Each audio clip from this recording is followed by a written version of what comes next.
este, esta es una de las observaciones que él hace. ¿Por qué supones que se pone tan poco énfasis en las influencias del espíritu en la oración, cuando se dice tanto acerca de sus influencias en la conversión? O sea, muchos ponen mucho énfasis en que para que se convierta tiene que venir el espíritu. Si no, no puede actuar. Sin embargo, para orar también necesitamos el espíritu, porque el espíritu nos guía, nos explica, nos enseña cómo aplicar las promesas. Pero hay como una renuencia a tener una relación real con el Dios vivo. Hay como que, dime qué hago, todo lo que yo pueda hacer aquí, pero tener contacto con el invisible, tener contacto con un Dios que no se ve, que no habla con voz audible, con algo que es invisible, como que hay un cierto rechazo hacia eso. Pero sí quieren que los ayude en la conversión. Dios salva a los pecadores, Dios trae a los pecadores, Dios obra en sus mentes para que reciban. Ahí estamos orando. ¿Para qué? Para que se convierta, porque si no, no se va a convertir. Dios tiene, hay muchos que dicen, no, Dios lo hace todo. Y que si se va a convertir, Dios va a hacer todo. O sea, al decir todo, quiere decir que creen que va a haber las influencias del Espíritu para convertirlo. Pero lo mismo hace para la oración. Muchas personas tienen un miedo increíble de que se dejen fuera las influencias del Espíritu en la conversión. Ponemos gran énfasis en las influencias del Espíritu en la conversión de los pecadores, pero qué poco se dice, cuánto poco se enfatiza acerca de su influencia en la oración. Cuando necesitamos tanto, aún más en la oración, para que Él nos guíe a orar efectivamente y recibamos respuesta a la oración.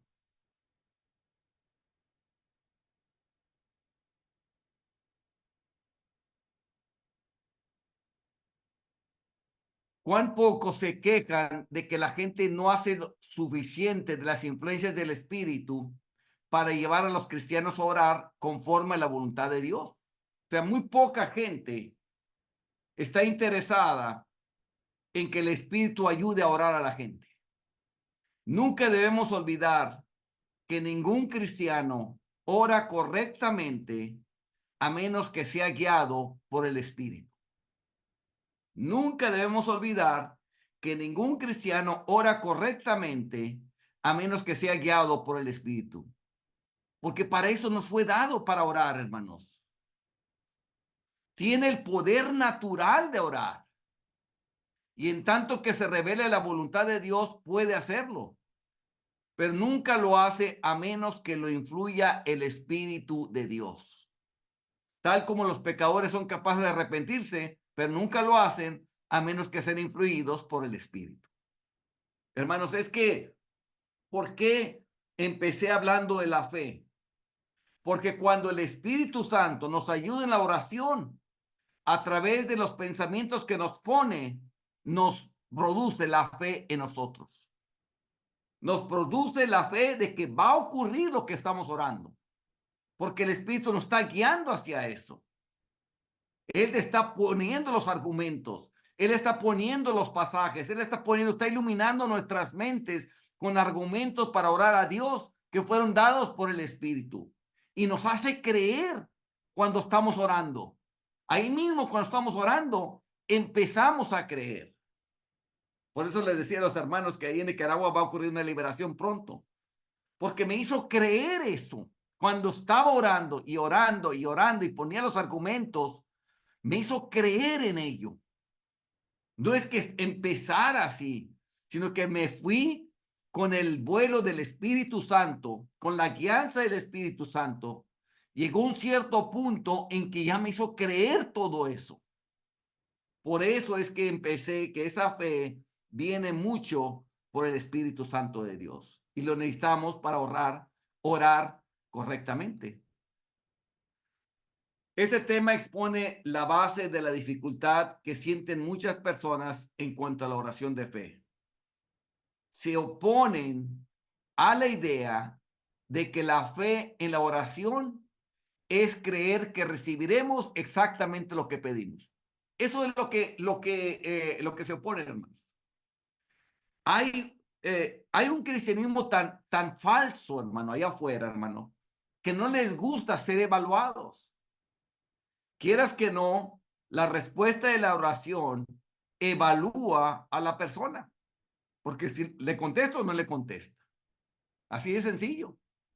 Entonces, ellos quieren poner de que no vas a recibir exactamente lo que pedimos. Bueno, si pedimos algo conforme a su voluntad, vamos a recibir exactamente eso. Cuando Jesús le dijo al ciego, ¿qué quieres que te haga? Él le dijo que reciba la vista. ¿A poco él iba a esperar recibir cualquier otra cosa y no la vista? Bueno, te voy a dar de comer. No, él pidió la vista. Bueno, te voy a dar una casa. No, él pidió la vista. ¿Y qué fue lo que recibió? La vista. Exactamente eso. Dice, e insisten en que no puede haber ninguna base o evidencia sobre la cual descansa tal creencia. Esta es una objeción que hacen algunos. Dicen, en un sermón publicado hace algunos años sobre este tema, el escritor presenta esta dificultad y la expone en toda su fuerza. Dice, no tengo ninguna evidencia de que se me concederá lo que he pedido. Es lo que dice este predicador. Hasta que haya orado con fe. Porque orar con fe es la condición sobre la cual se ha prometido. Exactamente. Y por supuesto, no puedo reclamar la promesa hasta que haya cumplido la condición. Eso es correcto también. No podemos reclamar la promesa si no cumplimos la condición. Y la condición es creer. Ahora bien, si la condición es que tengo que creer que recibiré exactamente la bendición por la cual he pedido, es evidente que la promesa se da sobre el cumplimiento de una condición imposible. Eso es lo que esa es la mentira. No, la condición no es imposible. Podemos creer y por lo tanto es una mera nulidad. La promesa se reducirá a esto. Tendrás todo lo que pidas con la condición de que primero creas que lo recibirás. Así es. Exactamente. Ahora tengo que cumplir con la condición antes de poder reclamar la promesa, pero no puedo tener ninguna evidencia de que la recibiré hasta que haya creído que la recibiré. Exactamente así es. Entonces, ¿qué están alegando, hermanos? Que no se puede tener fe. Es lo que realmente están diciendo. Esto me reduce la necesidad de creer que la recibiré antes de tener alguna evidencia de que la recibiré, lo cual es imposible. No, no es imposible, porque eso es producido por el Espíritu Santo de Dios que nos trae a la memoria las promesas para que nosotros podamos creer.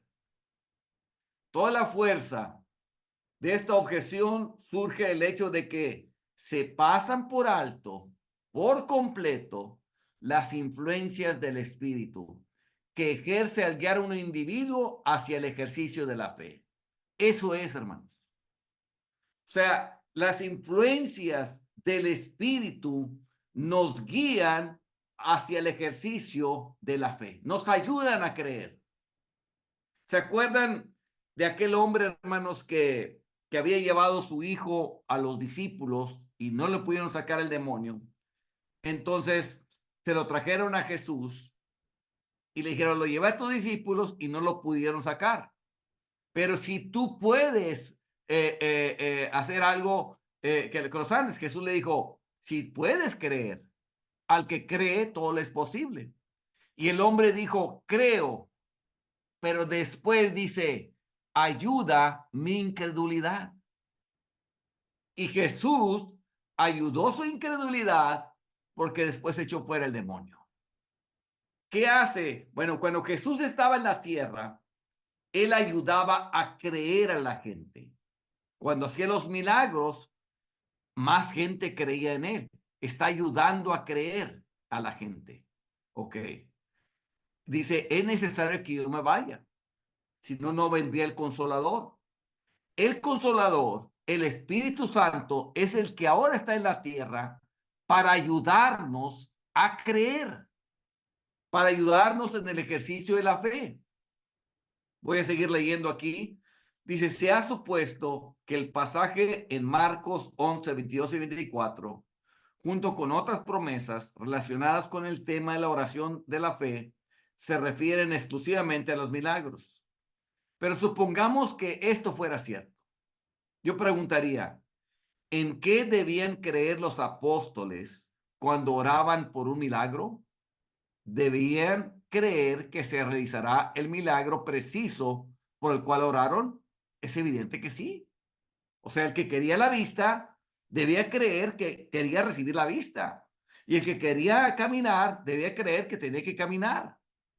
En los versículos recién mencionados, Cristo dice, porque de cierto os digo que cualquiera que dijera a este monte, quítate y échate en el mar, y no dudar en su corazón, sino creyere que será hecho lo que dice, lo que diga le será hecho. Por lo tanto, les digo que todo lo que piden en oración, crean que lo han recibido y les será concedido. Crean que lo han recibido es la fe. Y después les será concedido, dice.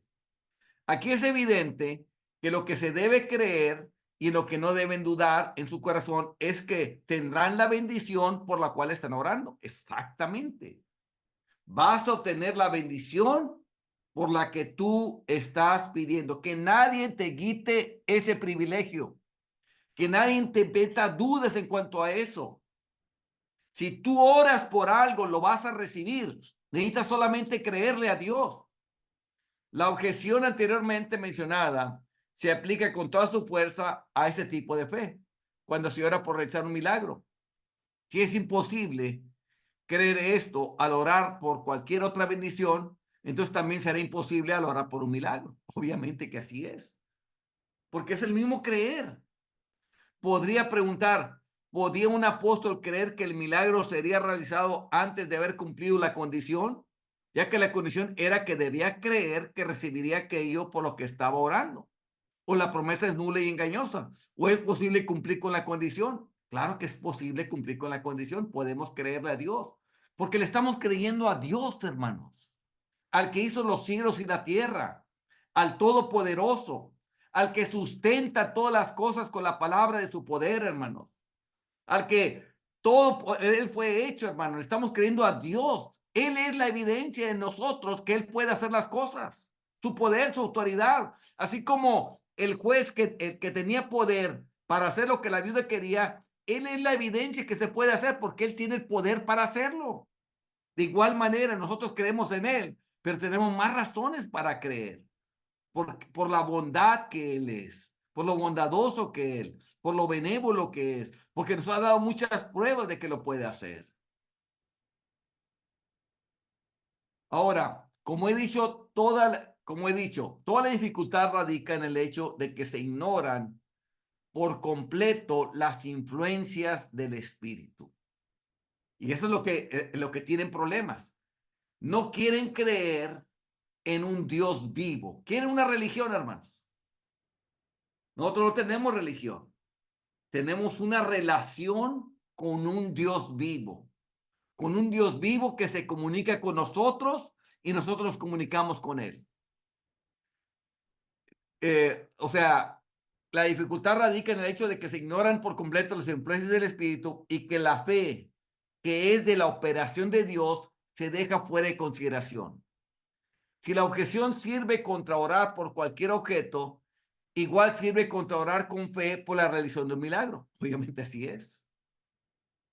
Entonces, el hecho es que el Espíritu de Dios podía dar pruebas en las cuales creer que cualquier milagro particular se concedería.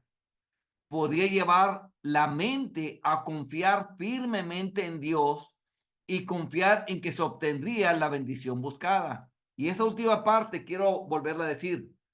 Podría llevar la mente a confiar firmemente en Dios y confiar en que se obtendría la bendición buscada. Eso es exactamente, hermanos, lo que hace el Espíritu Santo en la oración. Exactamente eso es lo que hace. Ahora sí que define está hablando aquí por experiencia, porque él tenía experiencia con Dios. Y él muchas veces en sus oraciones, eso fue lo que pasó, que el Espíritu guiaba en su mente a confiar firmemente en Dios y confiar en que se obtendría la bendición buscada. Entonces, yo sabía que eso iba a ocurrir, hermanos. Entonces, pero ¿cómo salió eso? Es algo que Dios empieza a trabajar en uno cuando uno está caminando con Dios. Y así en la actualidad puede dar la misma seguridad al orar por cualquier bendición que necesitemos. Ni en un caso ni en otro, las influencias del Espíritu son milagrosas. Las influencias que vienen a uno no es un milagro, es simplemente que Dios está tratando con nosotros. En la oración es lo mismo. Ya sea que ores por la conversión de un alma o por un milagro. La fe es la misma en un caso que en otro. Solo se termina en un objeto diferente. En un caso la conversión de un alma y en otro en el desempeño de un milagro. Ni se ejerce fe en uno más que en el otro.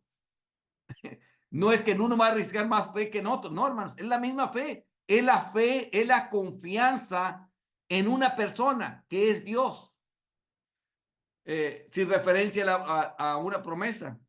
Y una promesa general puede aplicarse con la misma propiedad a la conversión de un alma como al desempeño de un milagro.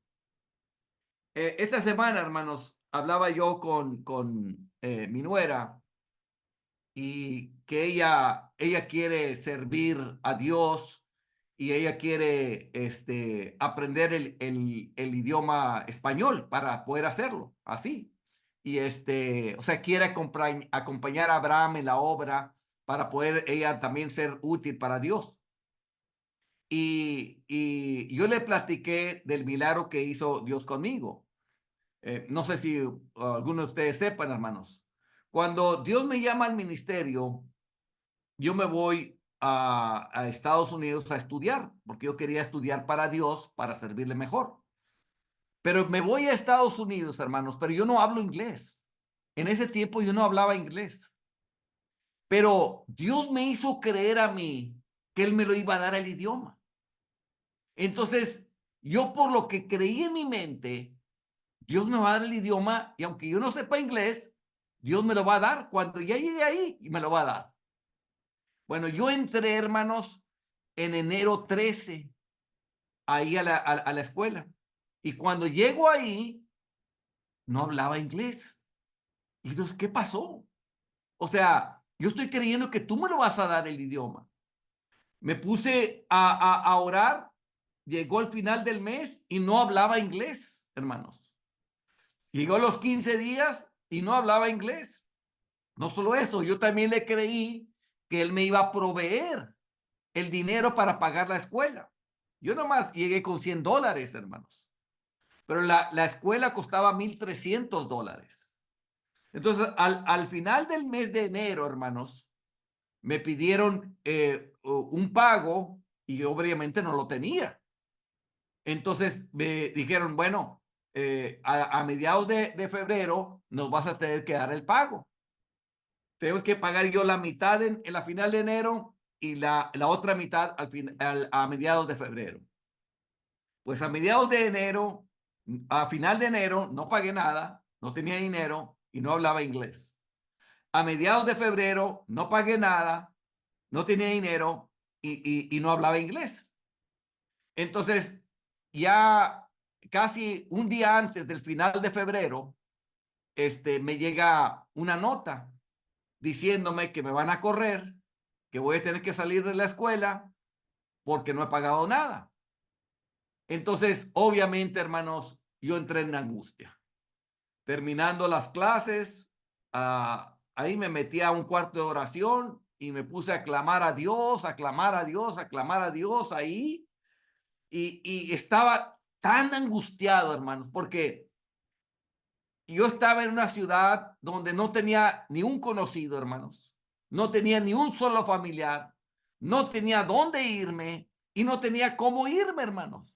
O sea, y no tenía dinero. Estaba totalmente solo, hermanos, abandonado.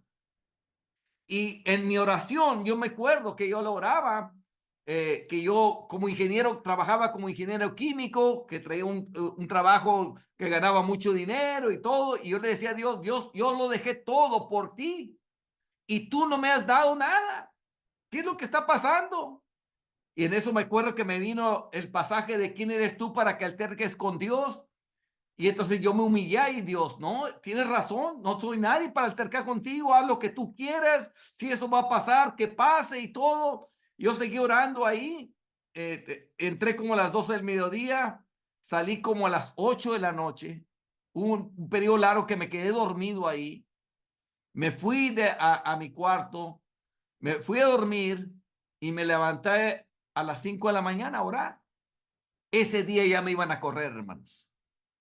Cuando estoy orando, mi compañero de cuarto me dice en inglés que el murmullo de mi oración le molesta, pero yo le entendí clarito.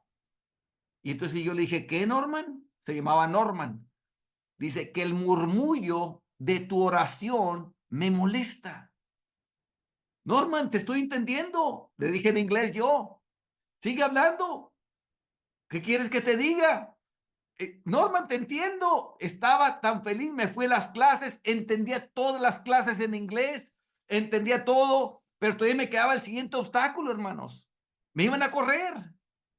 Cuando llego ahí, se llamaba Mark Ott, el hombre que estaba encargado, que debía correr, y le dije yo, mira, ¿te acuerdas que yo venía aquí con señas para tratarme de darme a entender y todo de esto? Pues no traía, alguien se acordó de mi hermano y me mandó $25. Pero, ¿qué era en eso? Yo debía 1,200. Le dejé los $25, hermano. Le dije, mira, no crees, aquí están $25. Yo sé que no es nada de lo que te debo. Pero si Dios me dio un idioma, ¿no crees que me puede dar también el dinero? Nomás me agarró las manos con sus dos manos y me dijo, yo creo que Dios está contigo. Entonces me dice, no digas a nadie nada, yo te voy a reservar a ti porque 13 personas van a salir de la escuela porque no han pagado, pero sí te voy a reservar porque sé que Dios está contigo. Hermanos, ¿quién me hizo creer? Fue Dios, fue Dios. Dios había trabajado en mi mente que Dios me podía dar un idioma. El Espíritu me hizo creer y me lo dio. Es el idioma, el inglés que tengo hoy, hermanos. Entonces, por eso le digo, hermanos, cuando uno está caminando con Dios, empiezas a orar y te dejas llevar por el Espíritu Santo, Él produce la fe para que ejerza las cosas por las cuales vas a pedir.